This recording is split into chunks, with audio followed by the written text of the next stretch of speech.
Hello students, welcome to B.R. Ambedkar Open University video classes. Hello students, welcome to B.R. Ambedkar Open University video classes. ఈ రోజు మనం 3వ semester సమాజ శాస్త్రంలోని భాగం 15 సహభాగిత అభివృద్ధి అనే పాఠ్యాంశాన్ని నేర్చుకోబోతున్నాం. సహభాగిత నిర్వచనాన్ని మనం చూసినట్లయితే ప్రపంచ బ్యాంకు నిర్వచనం ప్రకారంగా ఏ విధంగా మార్పు చెందుతూ ఆశ్రయిస్తూ నిర్ణయం తీర్చుకోవడంలో చొరవ చూపిస్తూ అభివృద్ధి చెందడంలో వాటాలను నియంత్రిస్తూ వాటాదారుల ప్రభావంతో జరిగే ప్రక్రియగా సహభాగితను నిర్వచించింది. సహభాగిత అనే పదంలోనే మనకు అర్థమవుతుంది సహభాగితత్వం కలిగి ఉండడం. అంటే ఏదైనా ఒక పని జరుగుతున్నప్పుడు ఆ పనిలో ప్రజలు సహభాగులు కావడం అనేది సహభాగిత అనేది మనం చెప్పవచ్చు, ఈజీగానే మనము గుర్తుంచుకోవచ్చు. ఐక్యరాజ్య సమితి అభివృద్ధి సంస్థ నిర్వచనం ప్రకారంగా సహభాగిత అంటే ప్రజలు ఆర్థిక, సాంఘిక, సామాజిక, రాజకీయ ప్రక్రియలలో ఆయా రంగాలలో ప్రవేశిస్తూ పాల్గొంటూ వారి జీవన విధానంలో వచ్చే మార్పులను మార్చుకుంటూ ముఖ్యంగా గ్రామీణాభివృద్ధి గురించి ఈ అంశాలను పేర్కొన్నట్టుగా మనం చూస్తూ ఉంటాం. అంటే ప్రజలు ఆర్థికంగాను, రాజకీయంగాను, సామాజికంగాను అన్నిట్లో ఆ ప్రక్రియలో పాల్గొంటూ వారి జీవితంలో వచ్చే మార్పులను స్వీకరిస్తూ ఉండడము, మార్చుకోవడము అనేది మనం చూస్తూ ఉంటాం. ఇందులో సహభాగితలోని అంశాలు మనం చూసినట్లయితే నిర్ణయాలు తీసుకున్నట్లు ప్రజల భాగస్వామ్యం ఉంటుంది, కార్యక్రమాల అమలు ప్రక్రియ ఉంటుంది, అలాగే అభివృద్ధి కార్యక్రమాల ప్రయోజనాలు అందరూ పంచుకోవడం లాంటి విస్తరణ కార్యక్రమాలలో ప్రజల ప్రయత్నాలు ఉండడం మనం చూస్తాం. సహభాగితలోని క్లియర్గా మనకు అర్థమవుతుంది ఏంటంటే ప్రజలు ఎప్పుడూ సహభాగితులుగా కావాలి, నిర్ణయం తీసుకోవడంలోనూ సహభాగులుగా కావాలి, అలాగే కార్యక్రమాలు అమలు చేయడంలోనూ సహభాగులుగా కావాలి, అలాగే ప్రక్రియలోనూ అభివృద్ధి కార్యక్రమాల ప్రయోజనాలు పొందడంలోనూ సహభాగులుగా కావాల్సిన అవసరం ఉంటుంది. అంటే కేవలము ఏదో నిర్ణయాలు తీసుకోవడానికి మొదట సహభాగులయ్యి తర్వాత ఫలితాలు వచ్చిన తర్వాత వేరే వాళ్ళకి ఇవ్వడం కాకుండా సహభాగిత్వం అనేది ఇక్కడ మనకు క్లియర్గా ఏం చెప్తుంది అంటే ఏదైనా కార్యక్రమాలు చేస్తున్నప్పుడు లేకపోతే ఏదైనా ప్రయోజనాత్మకమైన పనులు జరుగుతున్నప్పుడు ప్రజలందరూ కూడా నిర్ణయాల దగ్గర నుండి ఆ యొక్క ప్రక్రియలో సహభాగులుగా కావాలనేది మనం చూస్తాం. నిర్ణయాలు తీసుకోవడంలో ప్రజలు భాగస్వామ్యం కావాలి, అలాగే కార్యక్రమాల అమలు ప్రక్రియ లో భాగస్వాములు కావాలి, అభివృద్ధి కార్యక్రమాల ప్రయోజనాలు పొందడంలో కూడా వీరు భాగస్థులు కావాల్సిన అవసరం ఉంటుంది. సహభాగిత భావనను మనం చూసినట్లయితే అభివృద్ధి ప్రక్రియలో భిన్న అంశాలలో మానవ అవసరానికి ఉపకరించే అతి ముఖ్యమైన విషయ భావనే సహభాగితగా మనం చూస్తాము. సహభాగిత ఎన్నో అంశాలలో అధ్యయనాల్లో ఉపయోగపడుతున్నట్టుగా మనం చూస్తాము. అలాగే బాస్టిన్ అండ్ బాస్టిన్ అభిప్రాయంలో సహభాగిత భావన రచన స్థాయిలో క్షేత్ర స్థాయిలో ఉంటుందని, కొన్ని సందర్భాలలో అభివృద్ధి చెందిన దేశాల ఉపయోగిత ప్రాజెక్టును బట్టి ఒక కొత్త భావనగా సహభాగిత అభివృద్ధి రూపాంతరం చెందినట్టుగా మనం చూస్తాం. ఇక్కడ మనం చూసినట్లయితే సహభాగిత అనేది భిన్న అంశాలలో మానవ అవసరానికి ఉపకరించే ఒక ప్రక్రియగా మనం చూస్తున్నాం. ఎన్నో అంశాలలో అందుబాటులో అధ్యయనాల్లో కూడా ఇది ఉపయోగపడుతున్నట్టుగా మనం చూస్తాం. రచన స్థాయిలో క్షేత్రస్థాయిలో ఉన్నప్పటికీ కొన్ని సందర్భాల్లో అభివృద్ధి చెందిన దేశాలలో కూడా ఏదైతే ఉపయోగిత ప్రాజెక్టును బట్టి కొత్త భావనగా సహభాగితను మనము చూస్తా ఉన్నాం. ఇంతకుముందు మనం చెప్పుకున్నాము బాస్టిన్ అండ్ బాస్టిన్ అనే వాళ్ళు కూడా ఈ నిర్వచనాన్ని ఇవ్వడం జరిగింది.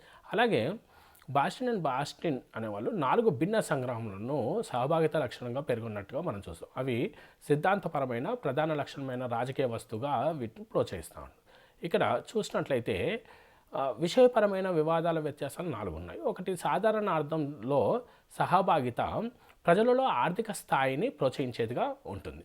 రెండవది, సహభాగిత స్వయం అభివృద్ధిని ప్రోత్సహించేదిగా ఉంటుంది. మూడవది, సహజంగా సహభాగిత దృక్పథం ఆదర్శ గ్రామాల లక్షణాలను, ఉద్దేశాలను అనుసరిస్తూ ఉంటుంది.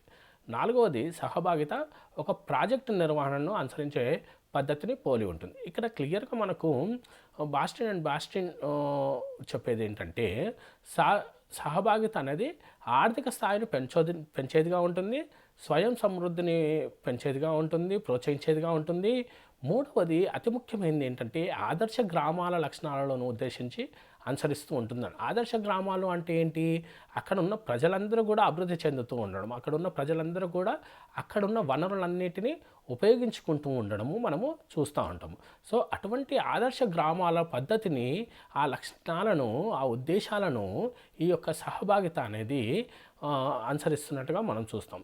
అలాగే సహభాగిత అనేది ఒక ప్రాజెక్టు నిర్వహణను అనుసరించే పద్ధతిని పోలి ఉన్నట్టుగా మనం చూస్తాం. అలాగే ఛాంబర్స్ అనే ఛాంబర్స్ అభివృద్ధి నేపథ్యంలో సహభాగితను ప్రధానంగా 3 ప్రధాన మార్గాలుగా గుర్తించారు. ఒకటి మంచిగా కనబడే బహిరంగ విలాపాలు, రెండవది ప్రాజెక్టు నిర్వహణ ఖర్చు తగ్గించుటకు దగ్గరలోనే శ్రమశక్తిని ఉపయోగించడము, 3 సమస్యలను తొలగించుకునేందుకు నిర్ణయాలు తీసుకోగల శక్తిని ప్రజలలో సాధికారత దిశగా ప్రవేశపెట్టడం. ఇవి 3 కూడా 3 ప్రధాన మార్గాలుగా మనం చూస్తూ ఉన్నాం. ఇక్కడ మనం చూసినట్లయితే ప్రాజెక్టు నిర్వహణ ఖర్చు తగ్గించుకోవడానికి దగ్గరలోనే శ్రమశక్తిని ఉపయోగించడం అనేది కూడా చాలా ముఖ్యంగా మనం చూస్తూ ఉంటాం.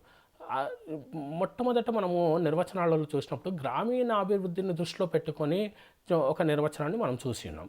ఇక్కడ కూడా సాధారణంగా కొన్ని సందర్భాలలో గ్రామాలలో జరిగే అభివృద్ధి కుంటుపడుతున్నప్పుడు గ్రామాలలో ఉన్న ప్రజలందరూ కూడా కలిసికట్టుగా నిర్ణయాలు తీసుకొని వారికి కావాల్సిన వాటిని ఏర్పాటు చేసుకోవడం అనేది మనం చూస్తాం. ఇక్కడ దగ్గరలోని శ్రమశక్తిని ఉపయోగించడం అనే దానిలో మనం దీన్ని చూస్తూ ఉంటాం.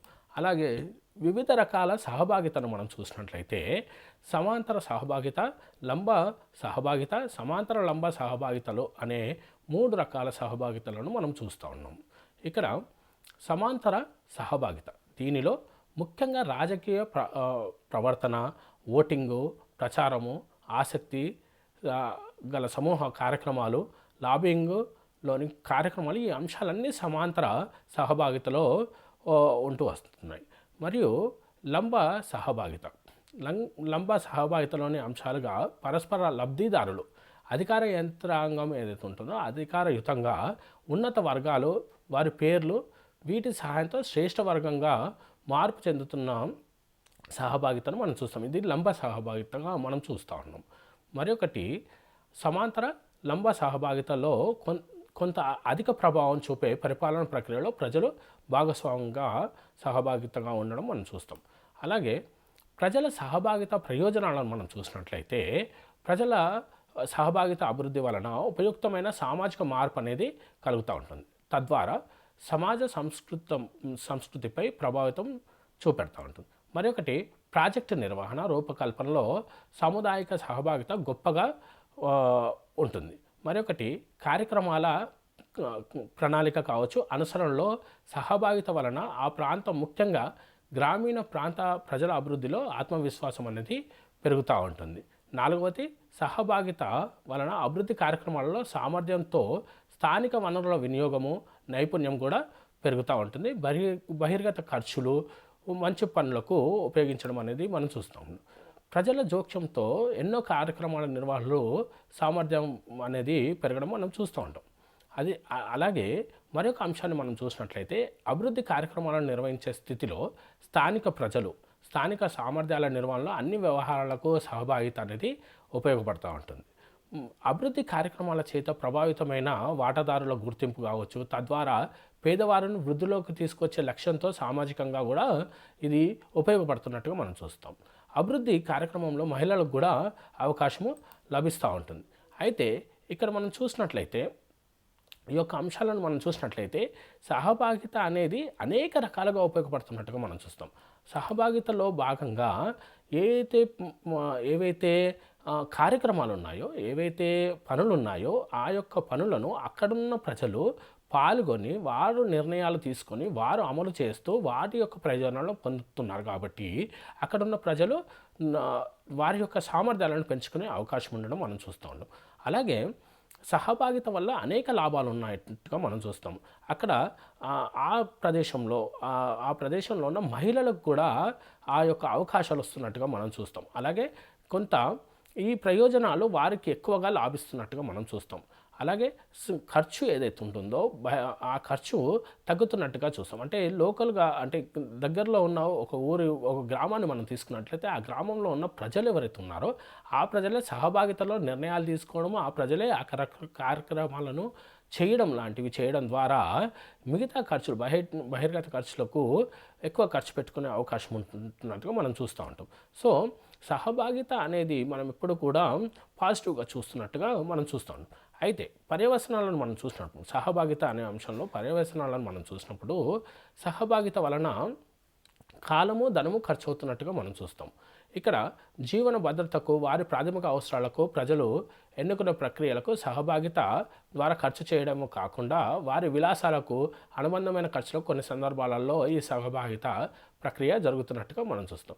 అయితే సహభాగిత అనేది మంచి ప్రక్రియ అయినప్పటికీ కూడా కొన్నిసార్లు సహభాగిత వల్ల కాలము, ధనము వృధా ఖర్చు అవుతున్నట్టుగా మనం చూస్తూ ఉన్నాము. అలాగే ప్రాథమిక అవసరాలకు మరియు జీవన భద్రతకు ఖర్చు పెట్టాల్సిన ఖర్చులు కూడా వారు విలాసాలకు లేదంటే అసంబంధమైన ఖర్చులకు ఖర్చు చేస్తున్నట్టుగా మనం చూస్తాం. అలాగే సహభాగిత ఎప్పుడు కూడా బలవంతంగా ఏర్పడతా ఉన్న సందర్భాలను మనం కొన్ని సందర్భాలను చూస్తాం. తద్వారా సాంఘిక, రాజకీయ సంబంధాల్లో, అభివృద్ధి పనుల్లో ఎన్నో బంధనాలు ఏర్పడుతున్నట్టుగా మనం చూస్తాం. అసమతుల్యం అనేది ఏర్పడుతున్నట్టుగా మనము చూడవచ్చు. సహభాగిత వలన సమానత్వం ఏర్పడంతో, సమానతతో అన్ని అభివృద్ధి కార్యక్రమాలు, రాష్ట్రీయ బాధ్యతలు ఏవైతే ఉన్నాయో ఉన్నతమైనవి వదిలిపెట్టేసి పేద ప్రజలు వారి బరువు బాధ్యతలు తొలగించుకోవడానికి ఉన్నత స్థితి మార్పుకు సహభాగిత ద్వారా ఫలితము పొందుతున్నట్టుగా మనం చూస్తాం.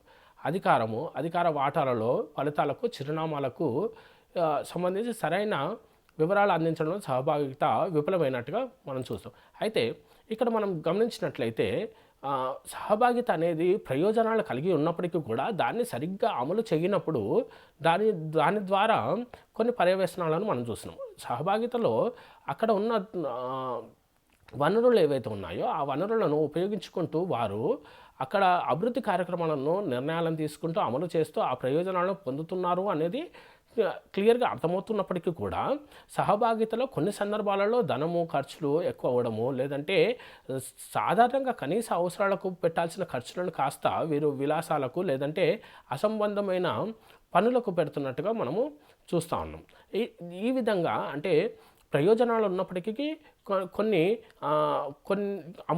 అమలులో తేడాలను మనం చూస్తూ ఉన్నాం. అభివృద్ధిలో ప్రజల సహభాగితను మనం చూసినట్లయితే ప్రజల సహభాగిత అనే భావన ఏదైతే ఉందో అది 1970 నుండి అవగాహనలోకి వచ్చినట్టుగా మనం చూస్తాం.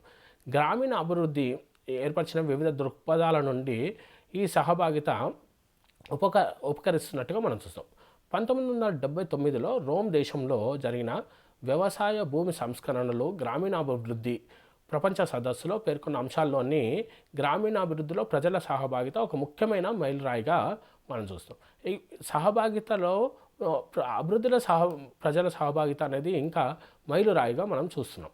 అభివృద్ధిలో ప్రజల సహభాగిత హేతుబద్ధతను మనం చూసినట్లయితే ప్రజల సమస్యలను స్వదేశపు భావాలతో పరిష్కరించి ఒక ప్రత్యేకమైన చర్యను నిర్వచించి ప్రజల ఆర్థిక సామర్థ్య అంశాలను రుజువు చేయడానికి సహభాగిత అనేది ఉపయోగపడుతున్నట్టుగా మనం ఉపయోగపడుతున్నట్టుగా మనము చూస్తాం. అలాగే గ్రామీణాభివృద్ధి కార్యక్రమాలకు అవసరమైన స్థానిక వనరులను ఏర్పాటు చేసుకుని సమర్థవంతమైన, యోగ్యమైన విషయాలు సులువుగా ప్రజలకు తెలుసుకునేందుకు సహభాగిత ఉపయోగపడుతుంది. ఇక్కడ మనం చూసినట్లయితే గ్రామీణాభివృద్ధిలో అనేక రకాల కార్యక్రమాలు జరుగుతూ ఉంటాయి. అనేక రకాల కార్యక్రమాలకు చాలా వనరులు మనకు అవసరమవుతూ ఉంటుంది. అందులో మరీ ముఖ్యంగా చూసినట్లయితే గ్రామీణ వ్యవస్థలో మానవ వనరులు ఏవైతే ఉన్నాయో ఆ వనరులు చాలా ఉపయోగపడుతున్నట్టుగా మనం చూస్తూ ఉంటాం. చాలా సందర్భాలలో గ్రామాలలో ఇంతకుముందు చెప్పినట్టుగా గ్రామాలలో జరిగే అనేక కార్యక్రమాలను గ్రామంలోని ప్రజలందరూ ఏకతాటి మీదకి వచ్చి చేసుకున్న సందర్భాలను మనము చూసి ఉన్నాం. అలాగే గ్రామీణ అభివృద్ధికి ఏర్పరిచిన ప్రణాళికలో ప్రజల జోక్యంతో వారి స్థాయిని పెంచి అవగాహనను పెంచడంతో వారి హక్కులు, బాధ్యతలను తెలుసుకోవడము మనం చూస్తాం. అలాగే కాలయాపన తగ్గించి చర్యలు వేగంగా చేయడానికి ప్రోత్సహిస్తున్నట్టుగా మనం చూస్తాం. అభివృద్ధిలో ప్రజల సహభాగితలో మనం చూసినప్పుడు ఇవన్నీ కూడా మనకు అర్థమవుతుంది. ప్రజలు ఆర్థిక సామర్థ్య అంశాలను రుజువు చేసుకోవడానికి సహభాగిత అనేది అవసరం పడుతూ ఉంటుంది. అలాగే వనరులుగా మానవ వనరులను ఉపయోగించుకోవడానికి కూడా సహభాగిత అనేది ఉపయోగపడుతుంది. చాలా సందర్భాలను మనం చూసినట్లయితే ప్రతి పనికి వనరులు దేశ కేంద్ర ప్రభుత్వం కావచ్చు, రాష్ట్ర ప్రభుత్వం కానీ ఇవ్వనప్పుడు కూడా ఆయా గ్రామాలు స్వయం సమృద్ధిగా వారంతట వారి ఆయా కార్యక్రమాలను చేసుకున్న సందర్భాలను మనం చూస్తాం. ఎందుకు? అక్కడున్న వనరులు ఏవైతే ఉన్నాయో ఆ వనరులను ఉపయోగించుకుంటూ దాంతోపాటుగా మానవ వనరులను ఉపయోగించుకుంటూ వారు ఆయా కార్యక్రమాలను చేసినట్టుగా మనము చూస్తాం. అలాగే గ్రామీణాభివృద్ధి కార్యక్రమంలో సమర్థవంతమైన సేవలు, ఖచ్చితమైన నిర్వహణకు అవసరమైన సమన్వయం ప్రజల సహభాగితకు ఒక కారణంగా ఉంటుంది. అలాగే సమర్థవంతంగా నిర్ధారణ చేయడానికి ప్రజల సమస్యలను అవగాహనగా అధికారికంగా తెలుసుకోవడమే ప్రజల సహభాగితగా మనం చూస్తాం. ప్రజల సహభాగిత పారదర్శకత అవినీతిని తగ్గిస్తూ ఉంటుంది. ఇక్కడ మనం చూసినట్లయితే సహభాగిత అనే పదాన్ని మనం అర్థం చేసుకొని ఉన్నాము. సహభాగిత అనే పదంలో మనం క్లియర్గా ఏం చెప్పున్నాము, ప్రజలు వారు భాగస్వాములు అవ్వడము. ఎందులో భాగస్వాములు అవ్వడము, నిర్ణయాలు తీసుకోవడంలో భాగస్వాములు అవ్వడము, ఆ యొక్క నిర్ణయాలు అమలు చేయడంలో భాగస్వాములు అవ్వడము, ఆ అమలు చేయడం ద్వారా వచ్చిన ప్రయోజనాలలో భాగస్వాములు అవ్వడం. ఈ ఈ యొక్క ఎప్పుడైతే ప్రజలు సహభాగులుగా మారుతూ ఉంటారో, సహభాగిత పొందుతూ ఉంటారో, అప్పుడు ఆయా కార్యక్రమంలో పారదర్శకత అనేది మనం చూస్తూ ఉంటాం. అలాగే అవినీతిని తగ్గించడం, పారదర్శకత ఎప్పుడైతే ఎక్కువ అవుతూ ఉంటుందో అవినీతి దానంతటదే తగ్గిపోతూ ఉంటుంది. ఇది మనందరికీ తెలిసిన విషయం. సో ఇక్కడ ప్రజలందరూ కూడా సహభాగులుగా మారడం ద్వారా పారదర్శకత వస్తుంది, దాని ద్వారా అవినీతి అనేది తగ్గుతూ ఉంటుంది. సో సహభాగిత అనేది ప్రయోజనాలను ఎక్కువ కలిగి ఉన్నదని మనం చూస్తాం. దాంతోపాటుగా అమలులో లోపాల ద్వారా కొంత ధన నష్టము లేదంటే ఖర్చు అనేది ఉన్నట్టుగా మనం చూస్తాం. అలాగే ప్రజల సహభాగిత యొక్క ముఖ్య లక్ష్యాలను మనం చూసినట్లయితే గ్రామీణాభివృద్ధి కార్యక్రమాల అమలుకు మంచి ప్రణాళికలు తయారు చేయడము సహభాగిత యొక్క ముఖ్య లక్ష్యం. మరొకటి గ్రామీణ అభివృద్ధికి వనరులను అందరికీ అందజేయడానికి, వృద్ధి చేయడానికి ప్రజల సహభాగిత యొక్క ముఖ్య లక్ష్యంగా మనం చూస్తాం. మరొకటి గ్రామీణాభివృద్ధిలో సమర్థవంతమైన పాత్ర పోషించే పేద ప్రజలకు సాధికారత కల్పించడం కూడా ప్రజల సహభాగిత యొక్క ముఖ్య లక్ష్యంగా మనం చూస్తాం. ప్రజల సహభాగితలో మనం క్లియర్గా చెప్తున్నాం ఏంటి, సహభాగిత అనేది పాలు పంచుకోవడం. సో ఇక్కడ అమలుకు మంచి ప్రణాళికలు తయారు చేయడం, నిర్ణయాలు తీసుకోవడంలో సహభాగిత అన్నాం దాన్ని. అలాగే వనరులను అందరికీ అందజేయడానికి, వృద్ధి చేయడానికి ఒక ముఖ్య లక్ష్యంగా మనం చెప్పాం. అదేంటి, ఒక కార్యక్రమాలు మొత్తం చేసిన తర్వాత వచ్చిన ప్రయోజనాలు ఏవైతే ఉన్నాయో అందరికీ అందజేలా చేయడం. సమర్థవంతమైన పాత్ర పోషించకపోతే ఇవన్నీ కూడా సాధ్యపడదు. సో ప్రజల సహభాగిత ముఖ్య లక్ష్యాలు ఏంటి, కార్యక్రమాల అమలుకు మంచి ప్రణాళికలు తయారు చేయాలి, ఆ వనరులను అందరికీ అందేలా చేయాలి, సమర్థవంతమైన పాత్ర పోషించాలి, అలాగే పేద ప్రజలలో కూడా సాధికారతను కల్పించాలి. ఇది ప్రజల సహభాగిత ముఖ్య లక్షణాలను మనం చూస్తాం. ప్రణాళిక రచనలో సహభాగిత మరియు నిర్ణయాలు ఏర్పరచడం అనే ఒక అంశాన్ని మనం చూసినట్లయితే ఇక్కడ సమస్యలను గుర్తించడము, ఆలోచనలను కలగజేయడము, ప్రత్యామ్నాయాలను ఏర్పాటు చేయడము, ఎంపిక చేసిన విషయాలను అంచనా వేయడము, ఫలితాలను అంచనా వేయడము, ప్రజల ప్రణాళిక రచనలలో నిర్ణయాలు తీసుకోవడము, జోక్యం చేసుకోవడము, రాష్ట్ర ప్రభుత్వాలు వికేంద్రీకరణ పద్ధతిలో ప్రణాళిక ప్రక్రియను ఏర్పరచడము, అవసరాన్ని అనుసరించి కార్యక్రమాలను రూపొందించడము, విస్తరించడము, తద్వారా ప్రజలకు ఎక్కువ అవకాశం కల్పించడం అనేది ప్రణాళిక రచనల సహభాగితగా మనం చెప్తా ఉన్నాం. ఇక్కడ మనం ఇందులో కూడా మనం మొదటి నుండి చెప్తున్న విషయాలను మనం మళ్ళీ చెప్తున్నాం. ఏంటి, ఒకటి సమస్యలను గుర్తించడము, నిర్ణయాలు తీసుకోవడంలో కలగజేసుకోవడము, ఎంపిక చేసిన విషయాలను అంచనా వేయడము, ప్రత్యామ్నాయాలను చూడడం. ఒక సందర్భంలో మనం ఒక చిన్న ఉదాహరణగా మనం తీసుకున్నట్లయితే కొంతమంది ప్రజలు ఒక గ్రామంలో ఒకవేళ ఒక నిర్ణయం తీసుకోవాలి, ఒక కార్యక్రమం చేయాలనుకున్నప్పుడు కొంతమంది కొన్ని ప్రత్యామ్నాయాలను చెప్తూ ఉంటారు, కొంతమంది మరొక ప్రత్యామ్నాయాన్ని చెప్పడం మనం చూస్తూ ఉంటాం. సో దాంట్లో బెస్ట్ ప్రత్యామ్నాయం ఏముంది, దేని ద్వారా తక్కువ ఖర్చుతో ఎక్కువ లాభాన్ని మనం పొందగలము అనే ఒక చర్చనీయ అంశాలను తీసుకురావడం అనేది మనం చూస్తాం. సో దాని ద్వారా ఫలితాలను అంచనా వేయడము, దాని ద్వారా ప్రణాళిక రచనలు చేయడం, నిర్ణయాలు తీసుకోవడం, జోక్యం చేసుకోవడం, ఇవన్నీ కూడా చేయడం అనేది మనం చూస్తూ ఉంటాం. అయితే ఈ కార్యక్రమాలకు అవసరమైన అధికారులు ఉంటారు. వీళ్ళు జిల్లా అభివృద్ధి అధికారి కావచ్చు, డిస్ట్రిక్ట్ డెవలప్మెంట్ ఆఫీసర్ కావచ్చు, జిల్లా ప్రణాళిక అధికారి కావచ్చు, డిస్ట్రిక్ట్ ప్లానింగ్ ఆఫీసర్ కావచ్చు, మండల్ డెవలప్మెంట్ ఆఫీసర్ వీరు ఉంటుంటారు. అలాగే స్థానికంగా కొంతమంది ప్రజలను కార్యక్రమాల నిర్వహణలో సహాయకులుగా వీళ్ళు నియమించుకోవడము మనం చూస్తూ ఉంటాం. అలాగే సాధన సహభాగిత అనే భావంలో గ్రామీణ అభివృద్ధి కార్యక్రమాలు, ప్రాజెక్టులు అమలు చేయడంలో సహభాగితులుగా ఉన్న ప్రజలు చాలా ముఖ్యంగా మనకు అవసరం ఉంటుంది. మరొకటి ప్రజల సహభాగిత అమలు ప్రధాన లక్ష్యం గ్రామీణ అభివృద్ధిగా మనం చూస్తాం. ఇక్కడ మనం ఫస్ట్ నుంచి చెప్తున్నాం ఏంటి, ఈ గ్రామీణాభివృద్ధి లక్ష్యంగానే ఈ యొక్క పదాలు ఏర్పడినట్టుగా మనం చూస్తాం. ప్రజల ప్రాతినిధ్యంలో పంచాయతీరాజ్ వ్యవస్థ ప్రభుత్వ కార్యక్రమాలను సమర్థవంతంగా నిర్వహిస్తుంది. ఇప్పుడు మనం చాలా సందర్భాలను మనము గ్రామీణ వ్యవస్థలో మనం చూస్తూ ఉన్నాం. గ్రామ సభలు జరగడము, అక్కడ ప్రజలందరూ కూడా పాలు పంచుకోవడం, నిర్ణయాలు తీసుకోవడం, పాలు పంచుకోవడము, దీని ద్వారా గ్రామ సభ ప్రాధాన్యత వహించి సంస్థగా అవసరాల ఆధార కార్యక్రమాల ద్వారా అధికార విధులు కలిగి ఉన్నట్టుగా మనం చూస్తాం.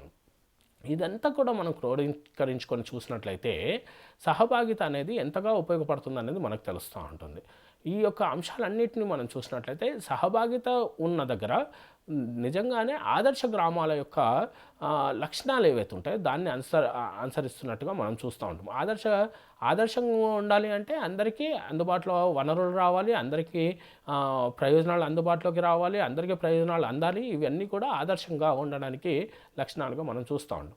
సో ఇక్కడ ఈ విషయంలో మనం చూసినప్పుడు గ్రామ సభ లాంటి సభలను మనం చూసినప్పుడు అనేక మంది గ్రామానికి సంబంధించిన యువకులు కావచ్చు, వృద్ధులు కావచ్చు, అందరూ పాల్గొంటారు. ఆ యొక్క గ్రామ సభలో జరుగుతున్న నిర్ణయాలు ఏవైతే ఉన్నాయో దాంట్లో కొన్నిసార్లు ఆ యొక్క నిర్ణయాలను సమర్థించడము లేదంటే సమర్థించకపోవడానికి గల కారణాలు చెప్పడం, దీని ద్వారా బెస్ట్ ఆపర్చునిటీ, బెస్ట్ చాయిస్ ఏది ఉంటుంది, ప్రత్యామ్నాయం బెస్ట్ ఏది ఉంది అనేది వాళ్ళు చూడడం అనేది మనం చూస్తాం. ఇవన్నీ విషయాలను మనం చూసినప్పుడు మనకంట సహభాగిత అనేది ఎంతగా ఉపయోగపడుతుంది అనేది మనకు అర్థమవుతూ ఉంటుంది. సహభాగిత మొట్టమొదటిగా మనం చూసాం ఏంటి, సహభాగిత అనేది ప్రజలు ఎవరైతే ఉన్నారో ఆ ప్రజలు ఆయా కార్యక్రమాలలో పాలు పంచుకోవడము, నిర్ణయాలలో పాలు పంచుకోవడము, అలాగే ఆ పాలు పంచుకున్న నిర్ణయాలలో అమలు చేయడము, అమలు చేసిన తర్వాత ఆ యొక్క ప్రయోజనాలు ఏవి వస్తాయో దాన్ని వాళ్ళు పూర్తిగా ప్రజలందరికీ అందేలా చేయడం అనేది మనం చూస్తున్నాము. అలాగే మనం అనేక విషయాలను మనం చర్చిస్తూ వచ్చాము. సహభాగిత యొక్క నిర్వచనాలను మనం చూస్తూ వచ్చాం. ఇక్కడ ఎవరైతే ప్రజలు ఉన్నారో ఆ ప్రజలందరూ కూడా అన్ని కార్యక్రమాల్లో పాలు పంచుకుంటూ వారు మార్పు చెందుతూ ఉండడాన్ని మనము చూస్తున్నాం. అలాగే సహభాగిత రకాలను మనము చూస్తున్నాము. సహభాగిత రకాలలో సమాంతర సహభాగిత చూసాము, లంబ సహభాగిత చూసాము, మరియు సమాంతర లంబ సహభాగితలను మనం చూసి ఉన్నాము. ఈ యొక్క 3 సహభాగితల్లో ఎటువంటి సందర్భాలు ఉన్నాయి, ఎటువంటి మనుషులు ఉన్నారనేది మనం చూసాం. దీనిలో సమాంతర సహభాగితను మనం చూసినప్పుడు ముఖ్యంగా రాజకీయ ప్రవర్తన, ఓటింగు, ప్రచారము, ఆసక్తి సమూహ కార్యక్రమాలు, లాబింగ్ లోని కార్యక్రమాలు, ఈ అంశాలన్నీ సమాంతర సహభాగితలో ఉన్నట్టుగా మనం చూస్తాం.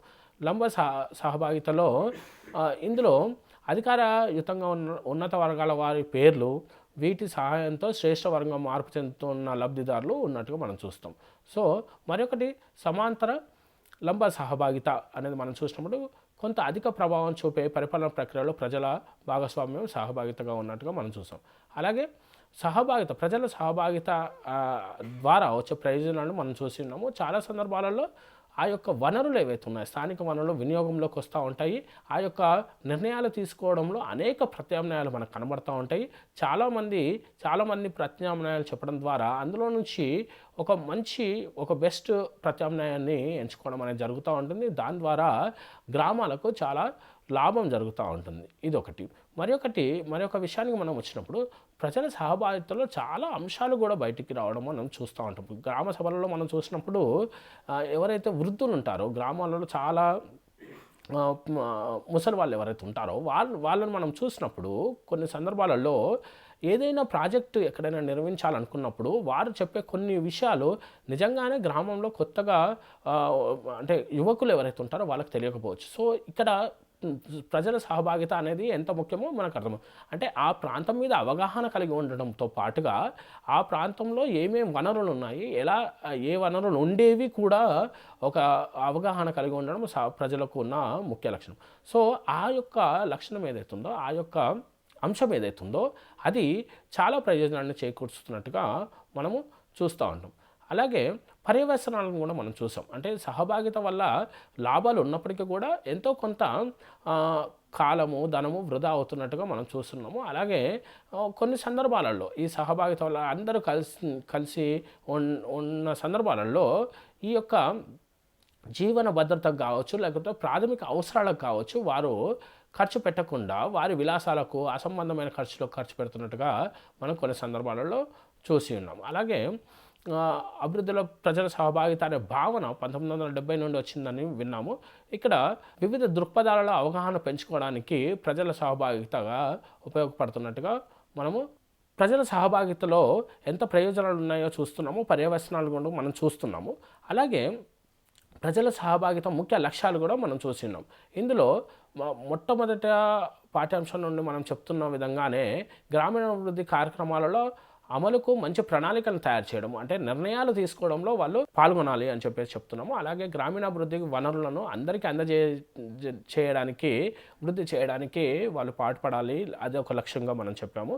మరియు గ్రామీణాభివృద్ధిలో సమర్థవంతమైన పాత్ర పోషించే పేద ప్రజలలో సాధికారత అనేది కల్పించడం అనేది ప్రజల సహభాగిత ముఖ్య లక్ష్యంగా మనం చెప్పాం. ఇన్ని విషయాలలో మనము గమనించాల్సిన విషయం ఏంటంటే, ఏ యొక్క కార్యక్రమం అయినప్పటికీ కూడా, లేదంటే ఈ యొక్క ప్రక్రియ అయినప్పటికీ కూడా సమాజంలో ఏర్పరచుకునేది ఎందుకు?